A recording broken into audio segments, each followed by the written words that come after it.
Good morning again, beloveds, and thank you so very much for having me with you both yesterday and today. And thank you to your search team for allowing me to be a part of this beautiful time in your congregation's history.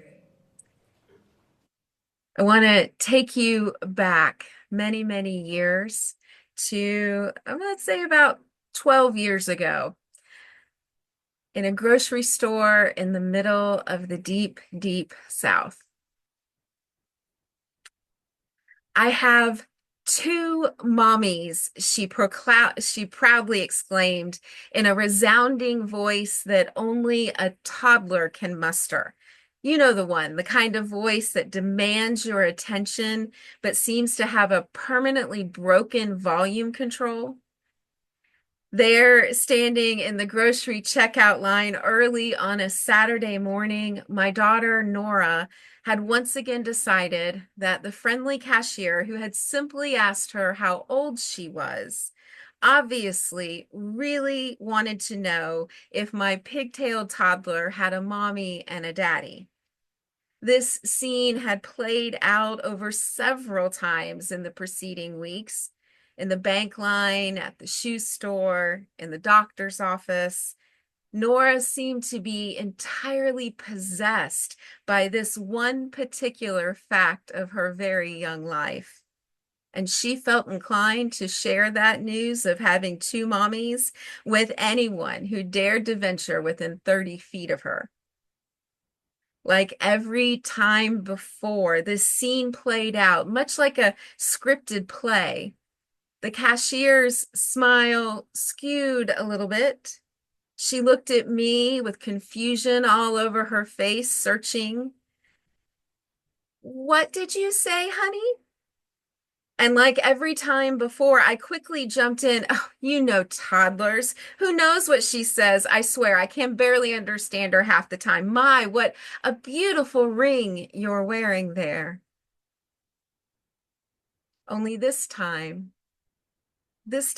was different. This time, my precious daughter sat in the cart in front of me almost at eye level. This time, I couldn't help but catch her gaze and see the confusion and the shame starting to take root.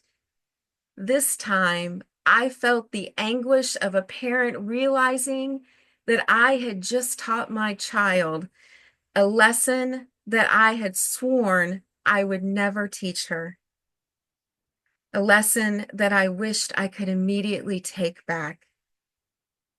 In that moment of rapid diversion, that verbal sleight of hand, the redirection of a potentially uncomfortable confrontation, I had taught my daughter to be ashamed of our family. I had taught her fear. I had taught her the beginning steps of a dance that I swore to protect her from.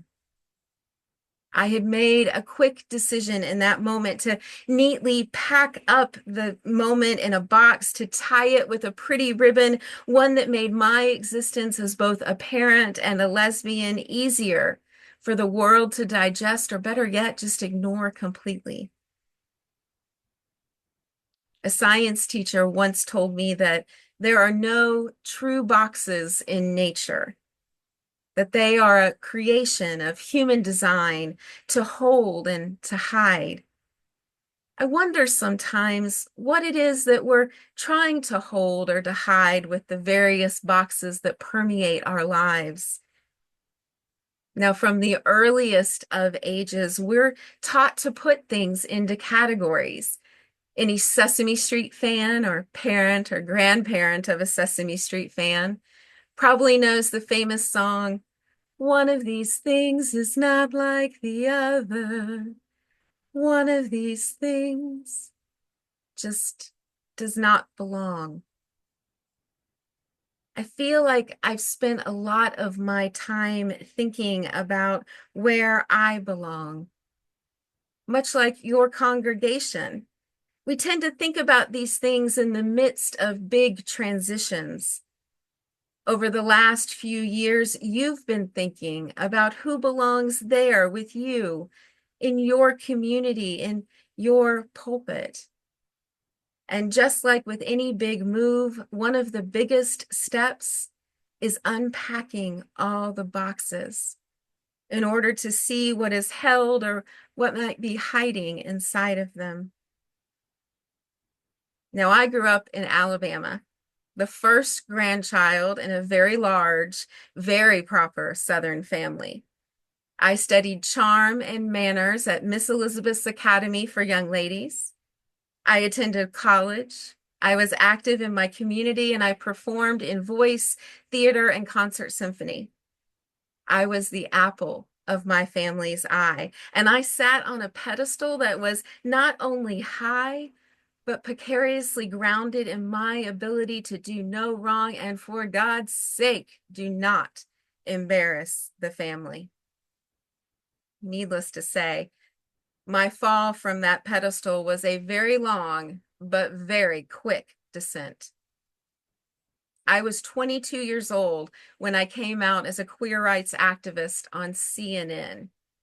Yeah, you heard me. CNN, your source for up-to-the-minute news. I believe in go big or go home. I will admit that the decision to give an interview to the local TV station at the annual Gay Rights Festival or Gay Pride Festival in Birmingham, probably not one of my brightest ideas. But then how could I know that CNN would pick up the feed or that some aunt 3 times removed would happen to be watching at that very moment and pick up the phone to tell the news to my very conservative grandmother? The fallout was not pretty. And while my mother had known my secret for a while, concerned only about my safety and well-being, the same was not true for the rest of my family, who felt and continued to feel for 12 years betrayed, ashamed, and horribly embarrassed. I had only unpacked my identity in a very limited way for my family. I had allowed them to see only the pieces of me that I thought they could handle. They saw only the proper, well-mannered, always amenable, and eager to please side of me. It could be argued that if they had dug a little bit deeper and looked a little bit harder, and quite possibly if I could have felt just a little bit safer, the other sides of my life would have shown through. They would have found another side of me, another aspect that makes me uniquely who I am. Unfortunately, though, once they became aware of the queer parts of my life and my identity, all other accomplishments, all other identities were lost in the background of what they saw as a glaring difference and a terrible family secret to be kept close. Gone were all of my accomplishments in theater. Gone were the hundreds and hundreds of volunteer hours that earned me scholarship to college. Gone was my identity as the beloved grandchild. They were all replaced with an otherness and an inability to see me as a whole person. Emerson once wrote that people only see what they are prepared to see. I know personally that it is a sad reality in our lives that we are very seldom prepared to challenge what we think we know or what we have been taught.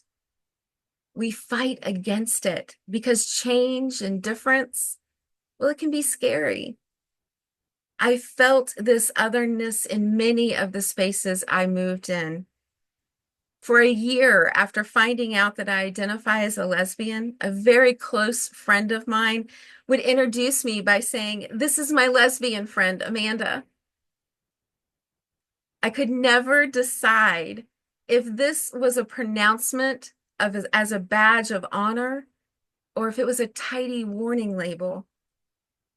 No matter, it made me deeply uncomfortable. And in an effort to level the playing field, I began introducing her by saying, "This is my straight friend, Reese." She was not so happy the first time I introduced her that way. I'm sure you see my point here. Even though Reese had known me for years prior to my coming out, by labeling me, she had created a social shorthand, boxing me up neatly to give social cues to the rest of the world. She had also unintentionally stripped me of all other identities that I might hold. I know that there is not one person here today who is one-dimensional. We have all spent our lives trying on new identities, casting off those that we outgrow, and evolving into who we are today in this moment, in this space. We have learned how to package up our identities, and when it is necessary, and far too often, only when it can be safe, do we unpack those identities for the rest of the world to truly see. Identity is complicated, messy, fluid, and deeply personal. Those of us who live with marginalized identities spend a tremendous amount of time holding space for others, giving grace and time and an unbelievable amount of patience just so that they can wrap their heads around who we know we are. There was a man in my life for a time, Eli, who taught me a great deal about the fluid nature of categories and identity. When I first met Eli in college, I knew him as Sarah. We were both outspoken activists who found many common threads running through our lives. And over the course of many years, Sarah started to fade away and Eli emerged. Now he identifies as a transgender man, and Eli walks through the world on the cusp of identity. Those outside of his close-knit circle are often confused by his sometimes murky gender presentation. He constantly challenges the social constraints of male and female, often resting with a foot in each binary. People are afraid of what his identity means to their own understanding of self, their own understanding of gender. Eli continues to live two lives. One that struggles to say goodbye to the butch lesbian that took his family so long to accept and embrace, and one as a trans man still rough around the edges, looking for a workable balance, constantly navigating boxes that are far too small because they were created by others. In standing as witness to this transition of identity, I can still see in Eli the person I came to know so very long ago. There remains a passion for music, an unparalleled love of Alabama football, a quirky sense of humor, and an uncanny ability to remember really bad one-liners from even worse movies. But regardless of what remains, the need to simplify his gender identity, to put himself in a box that others can handle, well, it consumes a lot of his energy. Although our lives have long since gone in separate directions, during the many years that Eli and I dated, his transition from female to male caused a great amount of concern for people who know me as a lesbian. The inevitable question always would come. It varied in form, but it was always searching for the same thing. So, are you straight now? They would ask. And to this day, I still struggle to understand the need to label me, to attempt to cram me into a one-size-fits-all box. Now, what I've told you this morning is just a small fragment of my story, a snapshot of a lifetime. My identity has shaped me, as I'm sure yours has shaped you. My identity has hindered me at times, and it's compelled me to talk openly about the importance of self and deep relationship and the power of recognition. Our shared values call on us to hold love at the center, and there is no exception in those values made for the moments, the people, the identities that might challenge us or make us feel uncomfortable. We are called to lean into that discomfort, to hold space for the lived experiences of the marginalized, and to challenge our own bias when it bubbles up inside of us. My experiences with identity consistently reaffirm my belief that it is essential that we really listen, that we hear each other's stories and strive to understand each other's truth, lest we fall into the trap of boxing people up for our comfort. Yesterday, I asked many of you to look inside of your boxes, to dig deep into some of the dark and scary places, to stretch, possibly bust a few seams here and there. I asked you to share some of your stories and to witness the transformative power of really getting to know someone beyond labels, beyond categories, and most certainly beyond boxes. That early Saturday morning, as I buckled her into her car seat, Nora spoke for the first time since I had hurriedly redirected the cashier's attention. I have two mommies. She said it in a near whisper. And as I looked at those sapphire blue eyes, the ones that mirror my own, I couldn't help but feel the tears well up. I shook my head in affirmation, afraid my voice would betray me, and I laid my forehead to hers, our gesture of affection since her birth. My mommies loved me very much.